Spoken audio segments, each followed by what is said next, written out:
Bonjour à tous, j'espère que vous allez bien. Je suis très heureux de vous retrouver pour une nouvelle vidéo.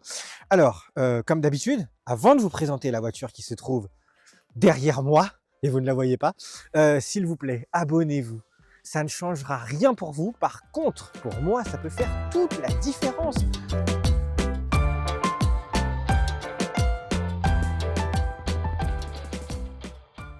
Allez, sans plus attendre, je vais vous présenter ce qui se trouve derrière moi. Donc, aujourd'hui, je vous présente le XPeng G6 autonomie standard. Alors, autonomie standard, pourquoi? Parce qu'effectivement, il existe l'autonomie étendue, il existe le XPeng G6 Performance, mais moi, aujourd'hui, c'est le standard que j'ai à vous présenter. Vous allez voir, il est pas si mal. Tout d'abord, XPeng, c'est quoi? XPeng, c'est une nouvelle marque chinoise qui est arrivée sur le territoire français il n'y a pas si longtemps que ça, et pourtant, il nous présente déjà des véhicules plutôt sympas, comme on peut le voir ici avec le G6. On aura probablement l'occasion d'essayer d'autres véhicules de chez XPeng, mais là, aujourd'hui, moi, je voulais vous présenter le XPeng G6. Pourquoi? Parce que c'est un SUV coupé à caractère un peu familial, même si finalement ce n'est pas le but premier, puisque le G9 de chez XPeng est lui à caractère familial, c'est comme ça qu'ils nous le vendent. Là, le G6, on est sur un SUV coupé. Mais vous allez le voir quand même, il a franchement de quoi attirer beaucoup de familles. Mais ce G6, c'est quoi? En quelques chiffres, le G6, c'est 42 990 € les amis. Moins de 43 000 € pour ce SUV coupé qui, je vous le dis, est quand même à caractère familial. Mais surtout, c'est 255 chevaux, c'est 440 Nm de couple. Oui, oui, 440 Nm de couple. Franchement, ça décoiffe. En revanche, sur l'autonomie, on aurait peut-être aimé quelque chose d'un peu plus. Mais comme je vous le dis, hein, on est sur la version standard. Donc la version standard, c'est 435 km d'autonomie, WLTP bien évidemment. Donc ça ne prend pas forcément en compte la température, le chauffage, etc.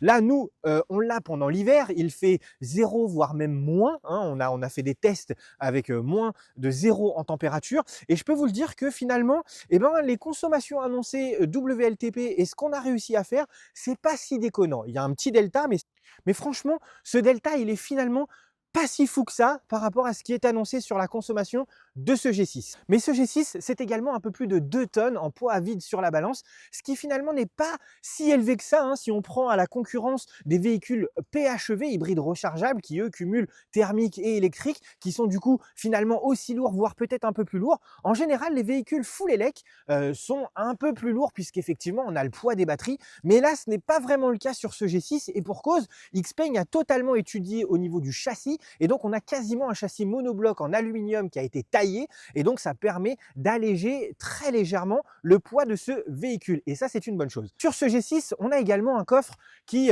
je vous le dis, est très grand. Franchement, il est vraiment très spacieux. On aurait peut-être aimé un peu plus, mais comme je vous le dis, on a le G9 peut-être pour ça. Là, sur ce G6, nous avons 571 litres de capacité de chargement.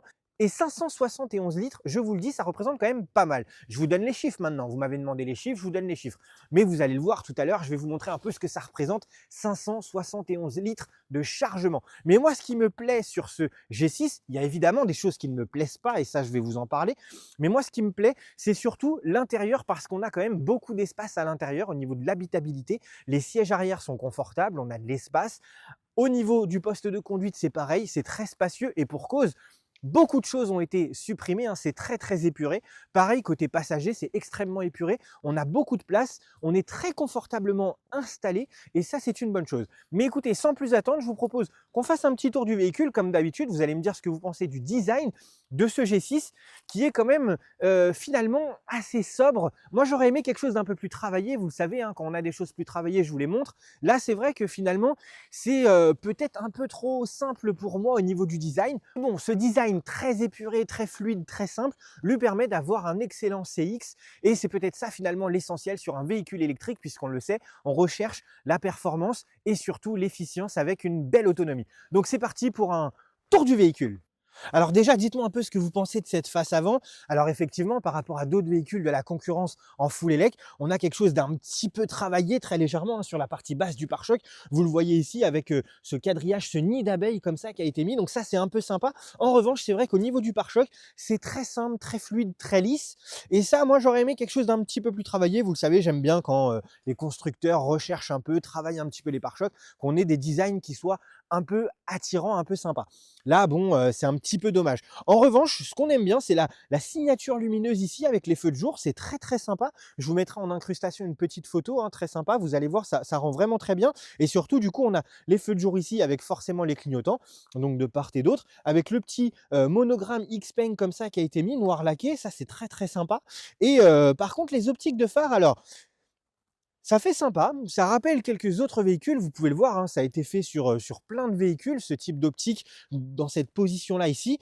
Moi par contre, je me pose quand même une question, je trouve en éclairage de nuit, alors ça éclaire très bien, c'est sûr, mais au niveau du réglage, ça me pose quelques problèmes parce que j'ai mis la position de réglage la plus haute et je trouve que, oui, ça éclaire bien, mais en vérité, on manque un peu de hauteur. Je pense que les avoir mis ici, au niveau du réglage, on est peut-être un peu limité et surtout, ils sont peut-être un peu trop bas pour moi, en tout cas à mon sens, parce que nous, on est quand même vachement haut, hein, à l'intérieur du véhicule et ça me pose un problème. Donc, peut-être que ce seront les choses à améliorer de ce côté-là. Voilà, en attendant, bon, on a du laqué également en bas, une petite barre chromée comme ça ici, vous l'avez vu. Ça, c'est sympa, mais comme je vous le dis, pour moi, c'est peut-être un petit peu trop sage finalement. Alors, on a les capteurs ici qui sont assez bien intégrés, hein, bon, sauf peut-être celui-ci, mais sinon, de manière globale, voilà, on a des capteurs qui sont assez bien intégrés et ça, c'est sympa. La partie basse, hein, comme je vous le dis, donc on a du laqué, c'est pas du plastique brut, donc ça, c'est pareil, c'est sympa. Donc là, vous le voyez ici, au niveau des arches de roue, on a quelque chose qui est vraiment très dessiné, hein. Ça suit comme ça la continuité du bouclier avant, avec du coup cette petite baguette noire ici, c'est très sympa. Et surtout, l'arche de roue, pareil, il n'est pas en plastique brut, il a été peint couleur carrosserie, donc ça, on aime bien. On a ici un petit détail qui a été ajouté ici sur l'aile, et pourquoi? Pour la simple et bonne raison, c'est parce qu'il renferme les caméras. Parce que sur le Xpeng, on a deux caméras ici dans l'aile, une à l'avant, une à l'arrière. Et les caméras en plus sont vraiment très efficaces et ça je vous le montrerai juste après. Donc ce que j'aime bien au niveau de l'intégration des caméras, c'est qu'on a le petit monogramme Xpeng, hein, qui a été rajouté également, c'est écrit dans cette petite baguette chromée. Donc ça c'est sympa, ça donne un petit détail parce que il faut le dire, sur la partie latérale du véhicule, finalement, alors je vous l'ai dit, hein, on a un très bon CX sur ce véhicule, mais c'est vrai que c'est un peu trop linéaire, un peu trop fluide. Pour moi, en tout cas, voilà, j'aurais aimé quelque chose d'un peu plus travaillé, des petites baguettes, des petites arêtes. Là, c'est vrai que c'est très arrondi, très fluide. Bon, bah effectivement, hein, ça fonctionne très bien, mais peut-être un peu trop sage pour moi. En revanche, ce que j'aime bien, ce sont au niveau des bas-de-porte, bah, c'est pareil, hein, ils ont apporté un peu de finition sur ces bas-de-porte, puisque on n'est pas sur du plastique rigide, brut, très moche. On est sur une baguette laquée comme ça qui a été mise. Alors en partie basse centrale ici, on a du noir brut, mais par contre ici en finition de bas de porte, et je vous le montre, c'est du laqué, voilà. Et ça c'est très sympa quand même, ça ajoute une petite finition. Et ça, pour le coup, on aime bien. On aime bien également les poignées complètement intégrées. Donc, forcément, quand on ouvre le véhicule, les poignées sortent. Mais sinon, les poignées sont intégrées. Je pense que ça aussi, ça contribue au CX, hein. On a vraiment quelque chose de très épuré sur cette partie-là. Au niveau de l'entourage des vitres, c'est pareil, on récupère une belle baguette comme ça, noire laquée. Donc ça, je vous montrerai un peu plus en détail. Vous allez voir, c'est très sympa. Mais surtout, ce qu'on aime bien finalement, eh ben, quand on ouvre les portières, c'est qu'il n'y a pas de montant. Et ça, c'est quand même assez sportif, assez sympa. Donc pour le coup, eh ben, c'est pas mal. On a également sur le Xpeng, et je vais vous le montrer un petit peu plus en détail, on a un double vitrage. Alors, un double vitrage, je dois vous le dire, il y a beaucoup d'autres véhicules qui disposent d'un double vitrage et on a vraiment un double vitrage. C'est-à-dire que les deux vitres font quasiment la même épaisseur.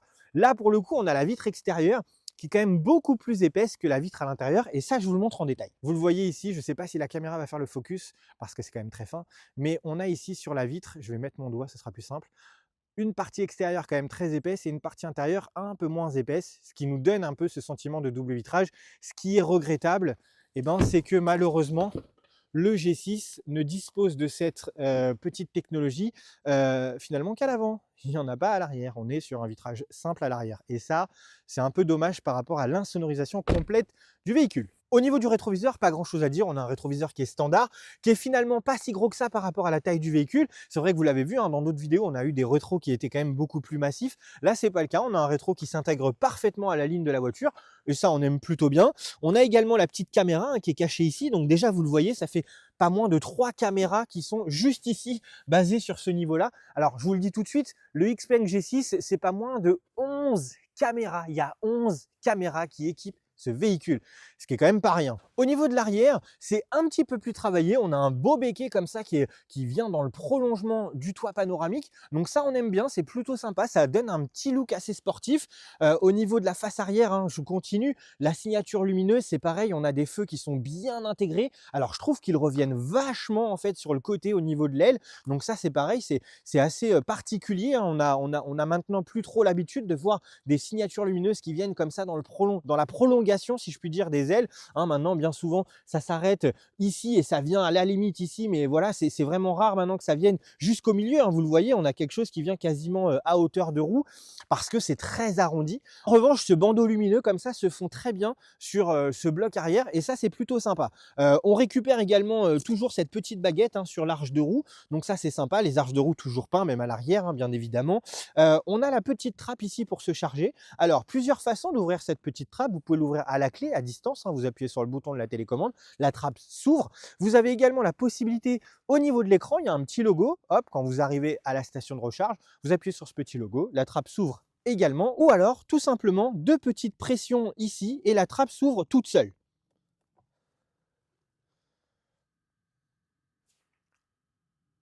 Voilà, on a une trappe complètement motorisée et donc pour la refermer, surtout on ne force pas, on n'appuie pas, on a un petit bouton ici, on appuie dessus et la trappe se referme toute seule. On aime également, je vais vous le montrer en détail, on a le petit Xpeng comme ça qui a été gravé à l'intérieur de la signature lumineuse, à l'intérieur des blocs optiques et ça c'est plutôt sympa. Ça rajoute un peu de détail au véhicule, hein. On n'a jamais assez trop de détails, donc ça c'est pareil, moi c'est quelque chose sur lequel je suis assez sensible. En revanche, au niveau de la visibilité sur la lunette arrière, on a une visibilité qui est quand même assez réduite et ça c'est un peu dommage, surtout quand on a un véhicule de ce gabarit là. On aurait aimé avoir un peu plus de visibilité sur l'arrière. Moi je trouve qu'on ne voit pas suffisamment. Alors effectivement on est sur une ligne un peu coupée, donc ceci explique probablement cela. Ils nous ont rajouté un petit essuie-glace. Je dois vous dire très honnêtement que s'il n'y était pas, c'est presque pareil. Voilà. On l'a essayé, on l'a utilisé parce que le véhicule était sale et franchement bon, il a le mérite d'être là quoi, mais j'ai pas vraiment vu beaucoup de différence.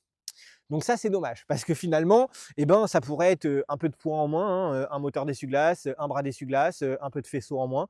Donc honnêtement, si sur la version 2 du G6, ils le suppriment, ça va pas me changer ma vie. Parce que très honnêtement,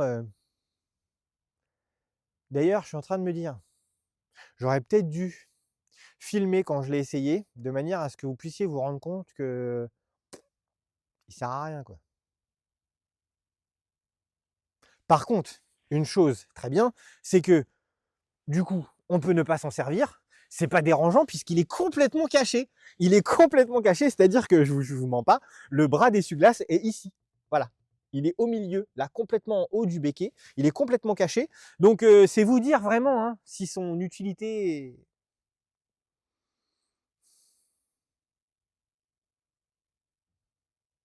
Bon, écoutez, on continue quand même, on va pas s'arrêter sur le bras d'essuie-glace. Au niveau du coup du bloc arrière, on continue. On a la petite caméra ici qui est incrustée, qui est très très bien incrustée. Ça, moi, j'aime beaucoup. On en a une deuxième ici en dessous. Hein, quand on ouvre le coffre, vous allez le voir, on a une deuxième caméra qui est cachée ici. Donc, je vous le dis, 11 caméras équipent ce G6. Au niveau du pare-choc, qu'est-ce qu'on peut dire? Très simplement, eh ben, on aime quand même bien parce que, on a du laqué encore, on a toujours, voilà, un petit bandeau laqué noir comme ça, donc ça c'est sympa.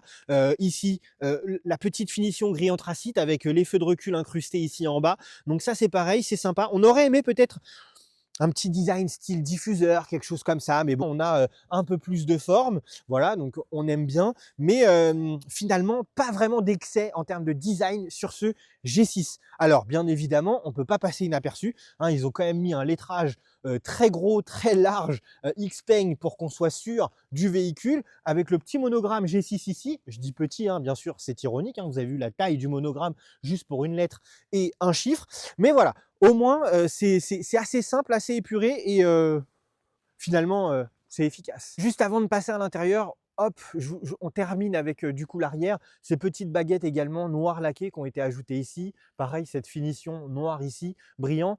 On a également la même chose hein, au niveau des baguettes de toit, le long du toit panoramique. Donc ça, c'est pareil, c'est quand même très sympa. Hein. Ça aurait pu être en plastique, moche. Non, c'est pas le cas. On a du laqué et ça, on aime plutôt bien. En revanche, ce n'est pas le cas ici au niveau du cerclage qui entoure le troisième feu stop. Hein. On a du plastique noir, voilà. Mais bon, écoutez, c'est quand même assez soigné. Bon, je vous propose très simplement qu'on passe à l'intérieur et on va commencer par le coffre, puisque je vous l'ai dit, 571 litres. Qu'est-ce que ça représente? Comme d'habitude, j'ai laissé ma glacière, j'ai laissé la poussette. Vous allez voir, c'est assez parlant. Alors, petit test habituel, je vous propose d'aller m'installer à l'intérieur du coffre. J'aime bien faire ça, je ne sais pas pourquoi, mais j'aime bien faire ça. On va voir tout simplement la largeur. Hop, voilà. Alors, ça touche des deux côtés. Mais on a un coffre qui est quand même relativement large, hein, c'est vraiment sympa.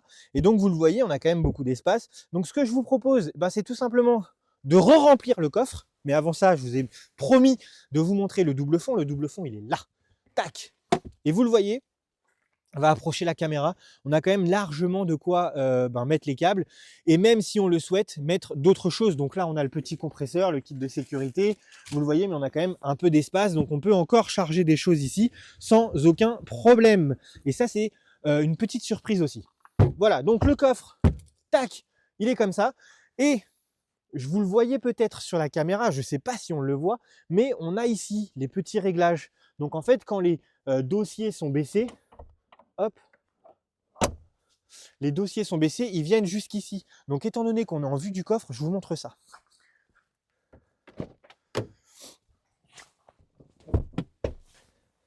Voilà.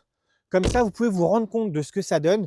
Donc on a le dossier qui est baissé jusqu'ici lorsqu'on est en position confortable à l'intérieur. Donc vous le voyez en fait, on a la petite démarcation ici. Ça vous permet quoi? Ça vous permet tout simplement quand vous allez charger de votre coffre de vous dire ok, je sais qu'on va faire beaucoup de routes, les passagers vont probablement avoir besoin de s'allonger légèrement, donc je ne charge pas plus loin qu'ici. Comme ça au moins ça ne bloque pas le dossier. Voilà, donc ça c'est à prendre en compte, mais surtout je trouve ça très bien que Xpeng ait mis cette petite arête ici. Ça nous permet de nous rendre compte où s'arrêter. Pareil, alors je l'ai enlevé, il est chez moi comme d'habitude, mais on a les petites encoches ici parce qu'il y a bien évidemment un rideau rétractable, etc. Moi, je l'ai enlevé parce que, franchement, autant une plage arrière, bon, elle était là, quoi. Autant un rideau rétractable, les 3/4 du temps, il est fermé. Alors, autant l'enlever, hein, au moins. Pardon, on s'embête pas trop. Voilà, voilà. Bon, on va à l'intérieur parce que il fait froid. Hein. Avant d'aller à l'intérieur, il va bien évidemment falloir ranger le coffre. Donc, qu'est-ce que je vais faire? Je vais remettre la poussette dans le coffre. Voilà. Hein. Tac. Et n'empêche, vous avez vu, la poussette Recaro, elle prend vraiment pas de place. Hein. Et je l'ai mis comme ça. On pourrait la mettre debout. Ah ouais, debout. Debout, c'est bien, debout. Elle prend encore moins de place, je suis sûr. Voilà. Et c'est magnifique. On a quand même de l'espace. Hein. Allez, on remplit le coffre. Vous avez vu, j'ai rempli avec la glacière, des sacs, la poussette et tout. On a quand même encore beaucoup d'espace. Hein, donc c'est vous dire ce qu'on peut mettre à l'intérieur de ce coffre. Bon, sinon moi j'ai quand même un peu froid, donc on va peut-être aller à l'intérieur maintenant. Hein, ça suffit les conneries. Allez, c'est parti. Je vous montre l'intérieur, la banquette arrière. Vous allez voir, c'est pareil. Hein, à l'image du véhicule, c'est très simple, très épuré. Hop. Déjà bon. Alors j'aurais aimé sur un SUV avoir une ouverture de portière un tout petit peu plus grande. On le sait, beaucoup d'autres véhicules proposent des ouvertures un peu plus grandes. Quand il s'agit de mettre les enfants sur les sièges auto, on va pas se mentir, c'est quand même très pratique d'avoir une portière qui s'ouvre un peu plus. Mais bon, c'est quand même pas déconnant, hein, on est sur une moyenne standard, donc c'est pas mal. Allez, je m'installe à l'intérieur, vous allez voir. Donc le siège, comme d'habitude, il est réglé pour moi, donc je me mets à l'arrière, hop, et vous allez le voir, on a quand même beaucoup d'espace au niveau des jambes. Ça, c'est vraiment très sympa. Hein. On est quand même très confortablement installé à l'intérieur de ce G6. Et donc, on va utiliser le dossier hop, qui permet de s'allonger. Donc, on est bien, on est confortablement installé. Alors, les sièges sont peut-être un petit peu trop mous à l'avant. À l'arrière, ça ne me dérange pas puisque ça permet d'être bien installé, de pouvoir faire de la route, etc. et d'être confortablement à l'intérieur de ce G6. On va vous montrer bien évidemment en place centrale ce qui se passe. J'ai laissé volontairement le réhausseur. Vous avez vu un réhausseur des années 20. Hop, je vais me mettre en position centrale. Donc, je me suis assis. Est-ce que le rehausseur passe à côté de moi? Eh bien, la réponse, elle est là. Le rehausseur, il passe. Donc, on peut mettre facilement 3 personnes sur cette banquette.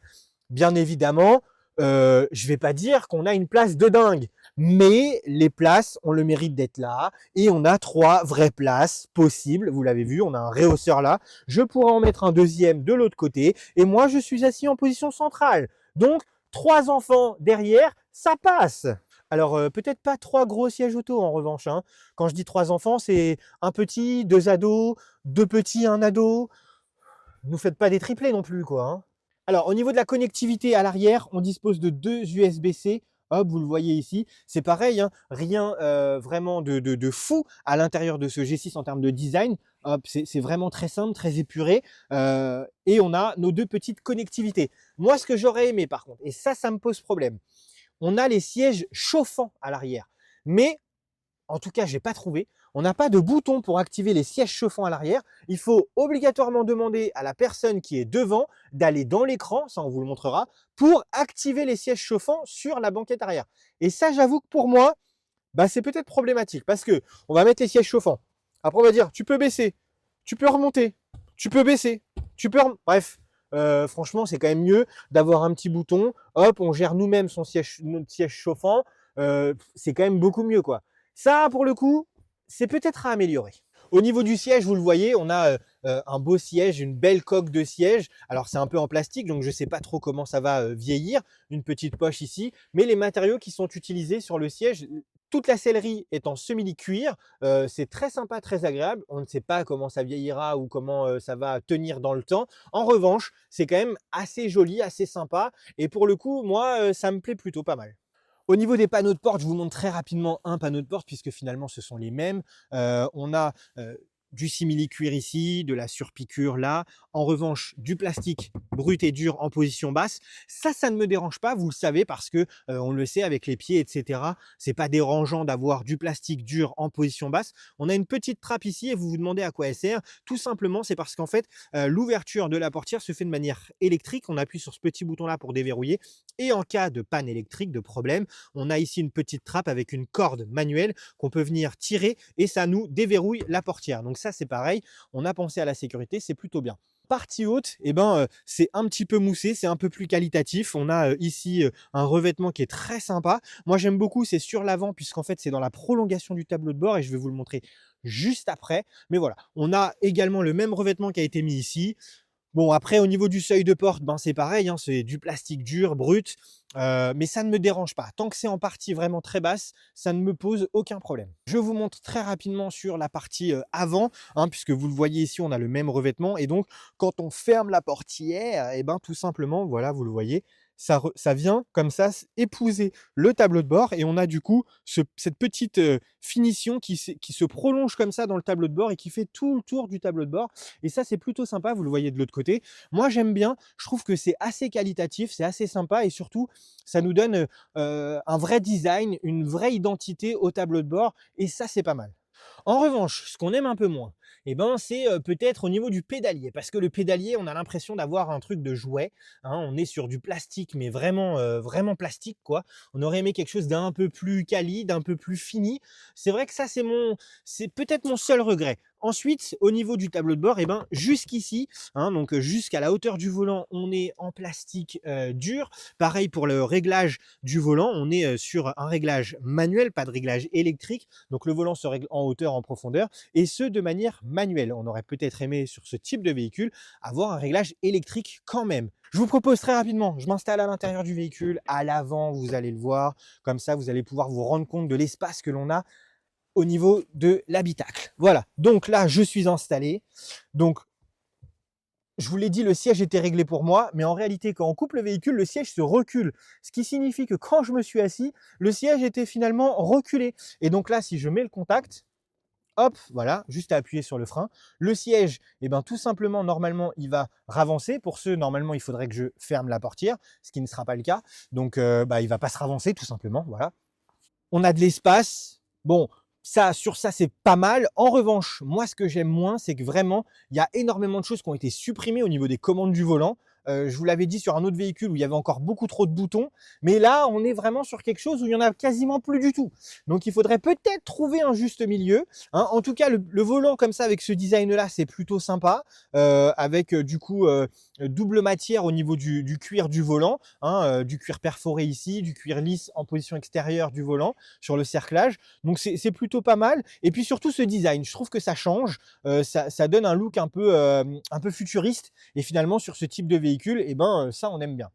Comme vous pouvez le voir, on a quand même une console centrale qui est très imposante. Donc, on a du revêtement simili-cuir ici sur la position haute de la console centrale. En revanche, sur cette partie-là du tableau de bord, on est sur du plastique brut. Pas de boîte à gants disponible sur le Xpeng G6. En revanche, on a un grand vide-poche ici qui est quand même énorme et franchement, on a vraiment de quoi mettre dedans, hein. C'est quasiment la taille d'une boîte à gants, un peu plus petit bien évidemment, mais en tout cas, ça a le mérite d'être là. Et on a surtout des grands vides-poches au niveau des portières. Donc, est-ce que ça compense? Oui, probablement. En plus de ça, on a du rangement ici. On peut facilement poser un sac à main ou ce qu'on veut. Donc, ça libère de l'espace au niveau des jambes. En plus, ici, on a de la connectivité. Donc, on a de l'USB-C, de l'USB classique. Et on a ici, dans la petite trappe, encore de l'allume-cigare. Voilà, vous le voyez, hein, on a de la connectivité, en tout cas ici. Sur la position haute de la console centrale, on dispose de 2 chargeurs à induction qui sont ventilés. Donc ça, c'est pas mal pour la sécurité. Ça évite que les téléphones chauffent. Mais surtout, et ça, moi, ça me plaît, on a les chargeurs à induction qui sont déconnectables. Il suffit d'aller dans l'écran et on peut les déconnecter de manière indépendante. C'est-à-dire qu'on peut déconnecter soit le conducteur, soit le passager, soit les deux en même temps. Et ça, moi, ça me plaît. En revanche, si on continue dans tout ce qui a été supprimé, vous le voyez, on a les bus d'air ici. Donc, on peut régler le flux d'air, hein, soit au niveau du pare-brise, soit au niveau central, soit en bas. On peut régler que la bus d'air à droite, que la centrale, que celle de gauche ou la totalité. Bref, on peut mixer ce qu'on veut. En revanche, on ne peut pas diriger le flux d'air. Bon les amis, spoiler alerte, je viens de faire une découverte à l'intérieur du G6. Je viens de vous dire que qu'on pouvait pas diriger le flux d'air. Et ben en fait, alors c'est pas du tout intuitif, mais en faisant une fausse manip, je viens de découvrir qu'on peut le faire. Voilà, c'est un petit complément de vidéo que je vous rajoute, hein, qui sera monté et que je vous mets dans la présentation. Malheureusement, ça a été tourné après, voilà, mais je vous le mets. En fait, vous le voyez là, le flux d'air, il se balade. Il se balade pourquoi? Parce que j'ai fait une fausse manip en voulant désactiver les bus comme ça là. Au lieu de faire ça, j'ai appuyé dans le vide. Et en fait, en appuyant dans le vide, on a un sous-menu qui apparaît. Et en gros, on peut mettre les différents flux doubles. Alors, vous l'avez vu, c'est très rapide, hein. On a flux libre, flux synchronisé, flux double ou balayé. Donc là, si j'appuie là-dessus et que je mets par exemple flux synchronisé, et ben là, on a un flux qui est droit, ce qui est du coup d'office dans le véhicule. Alors qu'après, on peut faire ça. Et donc là, on a un flux double. Et donc là, en fait, on a un flux qui va être croisé. Et après, on peut faire ça, balayer. Et là, vous allez voir, voilà, on a un flux qui se balaye. Et donc, je vous le mets parce que forcément, en fait, juste avant, je vous dis quelque chose. Et là, on voit bien qu'il y a une possibilité d'avoir un flux qui soit réglable, entre guillemets. Maintenant, je ne vous le cache pas, ce n'est pas du tout intuitif. Donc, voilà, je l'ai découvert par hasard, hein. Je ne vais pas vous mentir, je l'ai découvert par hasard. Après, comme je vous le disais, en partie basse, le plastique, ça ne me dérange pas. Bien évidemment, je ne vais pas vous mentir, ici, sur la partie haute du tableau de bord, sachant qu'on a du simili-cuir qui a été mis ici, sachant qu'on a un beau revêtement ici, type Alcantara, qui a été mis là, avec une belle petite baguette chromée, forcément, on aurait peut-être aimé avoir quelque chose d'un peu plus quali sur la partie haute du tableau de bord. Franchement, on va pas se mentir. En revanche, et je vous le disais, moi, ce petit design du tableau de bord, comme ça donne vraiment une identité, hein, avec toujours ce petit matériau qui a été mis là, la même chose qu'on a sur les panneaux de porte. On a cette identité et ça, c'est plutôt sympa.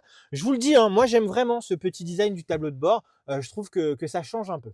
Bon, je vais prendre la caméra de manière à vous montrer un peu ce qu'on a sur notre petit écran de combiné d'instruments qui fait 10 pouces. On a quasiment 15 pouces en écran central. Donc, on va vous montrer quelques petites fonctionnalités. Mais je vous le dis, je vais faire une vidéo complète uniquement sur l'écran central parce qu'il y a beaucoup d'informations. Et sinon, cette vidéo, déjà qu'elle est très longue, mais elle serait encore plus longue. Vous le voyez, je vous ai parlé de la sellerie à l'arrière. Bien évidemment, hein, on a également du simili-cuir sur la partie avant. Les sièges sont plutôt réussis, le design est sympa. En revanche, peut-être que la mousse est un peu molle. J'aurais aimé quelque chose d'un tout petit peu plus ferme, de manière à être un peu mieux maintenu. Mais bon, on le sait, c'est une marque qui est très jeune. Il y a encore pas mal de points d'amélioration possibles. Donc finalement, ça, ce ne sont que des détails. Mais moi, je vous le signale, en tout cas, je trouve que c'est un poil trop souple. Mais les sièges, par contre, sont très bien dessinés. C'est très joli, hein, comme ça, en simili-cuir perforé. On a cette petite plaque comme c'est très sympa, c'est réussi. On a quelque chose avec un design qui, là, pour le coup, a été un peu travaillé. On le voit, hein. On a plusieurs pièces différentes. On a voilà, un effort qui a été fait au niveau du siège. Et ça, j'aime bien. Mais comme je vous le dis, j'aurais peut-être aimé quelque chose d'un tout petit peu plus ferme au niveau du maintien. Vous le voyez, c'est quand même un poil souple à mon sens. Je vous montre au niveau du combiné d'instruments très rapidement parce que vous allez le voir, finalement, on ne peut pas modifier grand-chose.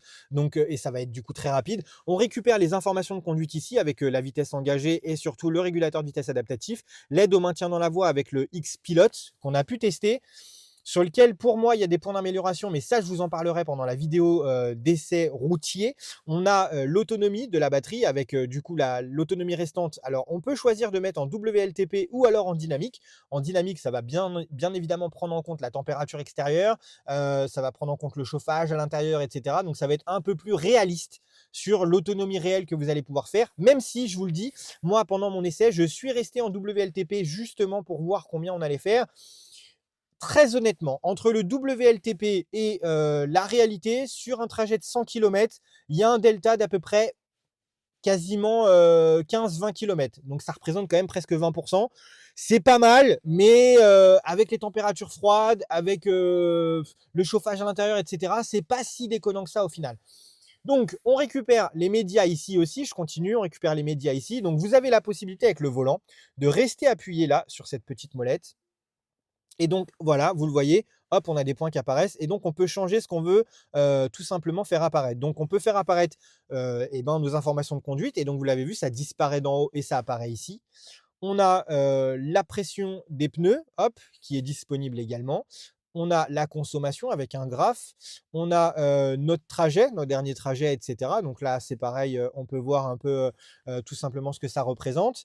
On a la cartographie du GPS du véhicule. Donc ça, c'est pareil, c'est plutôt sympa parce qu'on peut l'avoir ici, on peut l'avoir en centrale et on peut l'avoir de l'autre côté. Je vous montre ça juste après. Je reste appuyé parce que du coup, ça s'est verrouillé, voilà. Les médias, je vous l'ai montré juste avant. Ensuite, là, mode de conduite intelligent. Donc ça apparaît sur l'écran central. On peut effectivement changer le mode carte avec la cartographie en position centrale et revenir au mode de conduite intelligent. On n'a finalement que deux possibilités sur la partie centrale. Et vous allez me dire, qu'est-ce qu'on peut faire à droite? Eh ben, c'est là où a été ma déception. C'est qu'à droite, au final, en fait, on a la même chose. Voilà. C'est-à-dire que ce qu'on ne veut pas à gauche, on peut le mettre à droite, etc. Mais au final, on a exactement les mêmes menus. D'ailleurs, je peux le mettre en doublon, d'avoir double en fait information de véhicule. Et là, je vous mens pas, si je mets drive, voilà, ça passe en drive, on a la double vitesse. Et ça, je trouve que c'est dommage parce que c'est pas vraiment utile en soi. Donc, je pense que si vous mettez la double information d'office, au bout d'un moment, il va reswitcher sur quelque chose d'autre. Voilà, là, il est passé sur la cartographie. Mais je trouve que c'est dommage. On a deux écrans, on aurait pu avoir des choses totalement différentes, avoir plus d'informations, plus de possibilités, et ça n'aurait pas été déconnant en soi. Ensuite, on va passer sur l'écran central qui fait quand même 15 pouces et qui est quand même extrêmement grand. Et donc, je vais enlever mes gants, même si normalement mes gants fonctionnent avec le tactile. Voilà, et donc ça marche très bien. Mais je vais enlever les gants et je vais vous montrer très rapidement puisqu'il y aura une vidéo complète juste sur cet écran. Donc je suis revenu sur le menu d'accueil principal où ici vous avez toutes les informations, le Bluetooth du véhicule, la 4G du véhicule, l'autonomie, le pourcentage de batterie, l'heure, etc. Bref, vous avez vraiment tout. Ici, vous récupérez les commandes principales avec le volant chauffant, les sièges chauffants pour l'avant, le volume sonore de vos différents médias, donc le téléphone, le GPS, le micro, etc. Vous avez vraiment la possibilité de régler tous les volumes ici. Et ici, vous avez les commandes de chauffage en rapide. C'est-à-dire que là, vous appuyez ici et vous avez la ventilation, vous avez la température et le fonctionnement de la climatisation. Si après vous voulez quelque chose de plus pointu, il faut appuyer sur les 3 petits points et là vous rentrez dans le menu complet de possibilités en ce qui concerne la climatisation, le chauffage. Et je vous le disais, avec les différents flux d'air, la ventilation, et vous le voyez ici, on peut couper, tac, on peut couper vraiment de manière individuelle les zones que l'on souhaite arrêter. Une fois qu'on est revenu sur la queue centrale, très rapidement, on a l'accès à la caméra 360. Donc ça, je vous le montrais hein, avec cette vue complète 3D du véhicule, les différentes caméras latérales avec les vues sur l'avant. Et on peut appuyer ici de manière à avoir 4 écrans pour avoir les vues de derrière et les vues avant. Donc ça, c'est pareil, c'est plutôt sympa. C'est réglable, on a la position 3D et donc là, on peut faire le tour du véhicule aussi. Hop, de manière globale. Hop, on peut voir un peu ce qui nous entoure. Donc ça, c'est pareil, c'est très sympa. On revient ici très rapidement. Donc ça, ce sont les menus assez rapides, assez accessibles, dont on dispose tout de suite en bas. C'est modifiable, on peut rajouter des raccourcis, etc. Et sinon, on a le menu avec les applications qui est ici. Donc là, vous avez toutes les applications qui sont possibles et disponibles à l'intérieur du véhicule. Vous pouvez également en télécharger. Il y a l'Apple CarPlay, il y a Android Auto, il y a vraiment tout plein de choses sur le véhicule. Vous avez les musiques, le Bluetooth. Bref, vous l'avez vu, il y a tout. Il y a Prime Video, vous avez Disney+. Je vous le dis, quand vous connectez vos comptes, vous pouvez du coup regarder la télé hein, pendant par exemple que vous chargez, pendant ce que vous voulez. Je ne devrais pas vous le dire, mais on peut le faire pendant qu'on roule aussi. Mais je ne l'ai pas dit, je ne l'ai pas dit, je l'ai pas dit.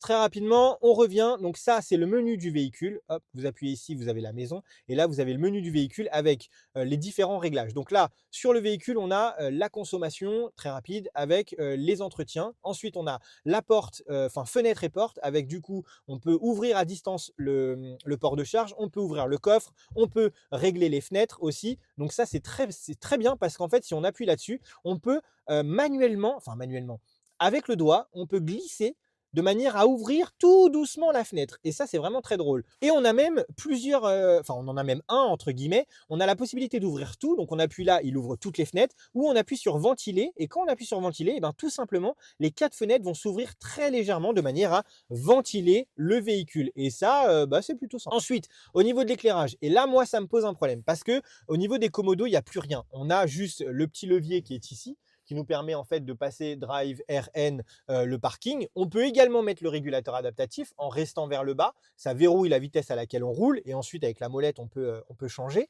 Mais ça manque un petit peu de boutons parce que là, vous le voyez sur l'écran, l'anti-brouillard, il est là. Ce qui signifie quoi? Ce qui signifie que quand vous avez du brouillard, vous êtes en train de rouler, hop, on est là, on est en train de rouler, il y a du brouillard, et ben il faut aller ici, il faut aller dans éclairage, et là, hop, il faut mettre l'anti-brouillard. Et ça me pose un petit problème parce que on est obligé, entre guillemets, de quitter la route des yeux pour aller enclencher l'anti-brouillard. Donc, j'aurais aimé quand même, ça coûtait rien hein, de garder le bouton anti-brouillard conservé quelque part. Franchement, c'est un peu, pour moi, c'est un peu dommage. On est vraiment sur la suppression qui est peut-être pas forcément utile.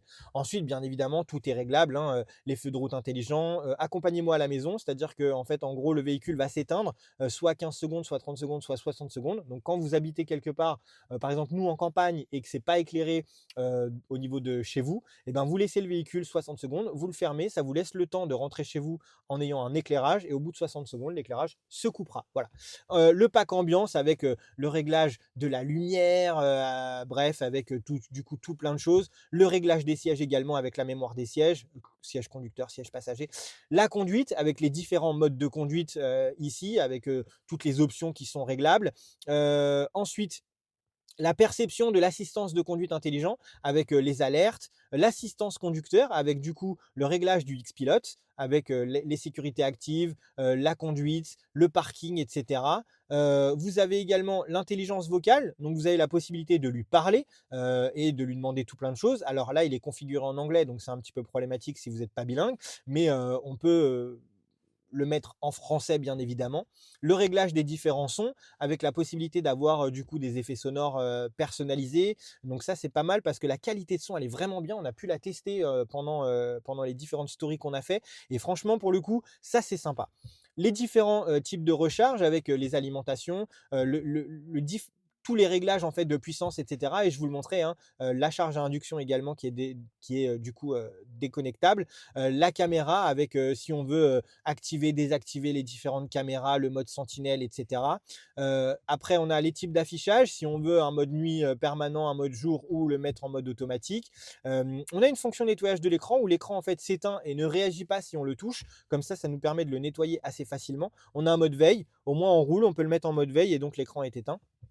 Les différentes connectivités avec le Bluetooth, avec le réseau sans fil, le véhicule qui se met en point d'accès, etc. Bref, vous l'avez vu, il y a quand même pas mal de choses. Donc c'est pourquoi je pense que je vais faire une petite vidéo qui sera complète sur juste cet écran, voilà, de manière à ce que ce soit un peu plus clair. Les amis, j'espère que la petite présentation de ce Xpeng G6 vous aura plu. On n'oublie pas, 42 990 €, 250 chevaux, propulsion 440 Nm de couple. C'est vraiment pas mal. Mais surtout, on a finalement un SUV coupé, caractère familial. J'espère que ça vous aura plu. Moi, je vais aller faire un tour pour la deuxième partie de la vidéo. Je vais vous donner un peu mon ressenti, la consommation, comment il se comporte sur la route, etc. On a fait quand même quasiment 700 et quelques kilomètres avec, peut-être même un peu plus. Donc, ça me laisse de quoi vous faire un bon retour sur ce G6. Voilà. Et puis également, on n'hésite pas, comme toujours, s'il vous plaît, je vous le demande, abonnez-vous. Si vous avez aimé les vidéos, vous êtes de plus en plus nombreux à regarder les vidéos, donc c'est que les vidéos vous plaisent. Alors pourquoi ne pas s'abonner? Pourquoi ne pas activer la petite cloche? Franchement, qu'est-ce que ça vous coûte? Ça vous coûte rien. Et moi, en échange, eh ben, écoutez, vous le voyez, on a commencé avec une marque japonaise. Je ne peux pas citer d'autres marques puisque on est ici en représentation pour Xpeng. Mais du coup, je vous propose de plus en plus de marques, de plus en plus de véhicules. Donc, si vous vous abonnez, ça me permettra de vous proposer de plus en plus de marques, de plus en plus de véhicules. Vous l'aurez compris, quoi. Bref, il fait froid. On va aller se mettre au chaud dans l'Xpeng. Je vous fais la vidéo de l'essai du véhicule. Je vous avoue que j'ai été agréablement surpris et en même temps, il y a 2-3 petits points qui méritent peut-être quelques améliorations. En attendant, prenez soin de vous, on s'abonne, on like, on partage, on envahit les réseaux s'il vous plaît. Et puis moi je vous dis à très vite pour une nouvelle vidéo. Merci à tous et à très bientôt.